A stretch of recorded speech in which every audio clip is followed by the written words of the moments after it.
Mohammed Ayoub was shot in the head and died instantly. He was 15 years old. Panic spread following the shooting. RT spoke to the cameraman who filmed the incident. He says Mohammed wasn't threatening the soldiers and was unarmed.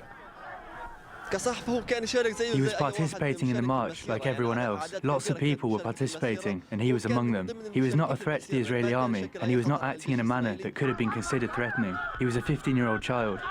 No matter what he was doing, he couldn't have been posing a threat to the soldiers, given the distance between him and the fence, as well as the fact that the soldiers were stood 100 to 200 meters back from the fence on the other side. When I filmed him, he wasn't carrying a stone or a slingshot or a knife. He was acting like everyone else at the march.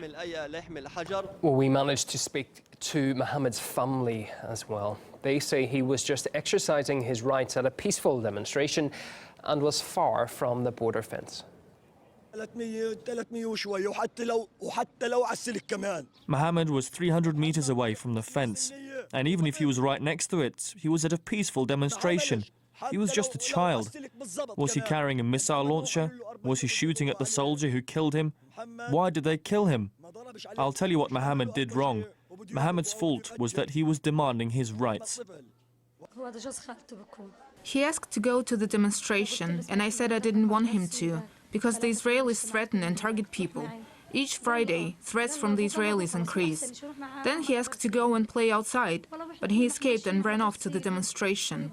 As soon as he got there, they targeted and killed him. It happened in less than an hour. Mohammed knew that his uncle was going to the demonstration and said, "I want to go with you." He said no, as he was afraid that something might happen to the boy. I thought I'd convinced Mohammed to stay at home, but he left, asking his auntie to tell me and my wife he was just going to the fence for an hour. He was returned to us as a martyr. The Israeli Defense Forces has reacted to the incident, posting a picture on Twitter showing Palestinians close to the border fence, claiming that Hamas is using youngsters for terror acts. Israel's defense minister also stood by the IDF's assertion, calling for people not to approach the border. The only culprits in the death of the 15-year-old boy in Gaza are the leaders of Hamas. Those cowards hide behind women and children and use them as human shields so that they can continue to dig attack tunnels and carry out terrorist actions against the state of Israel. I say to the residents of Gaza, for a long life, do not approach the fence. It is outrageous to shoot at children. How does the killing of a child in Gaza today help peace? This tragic incident must be investigated. A full investigation is needed.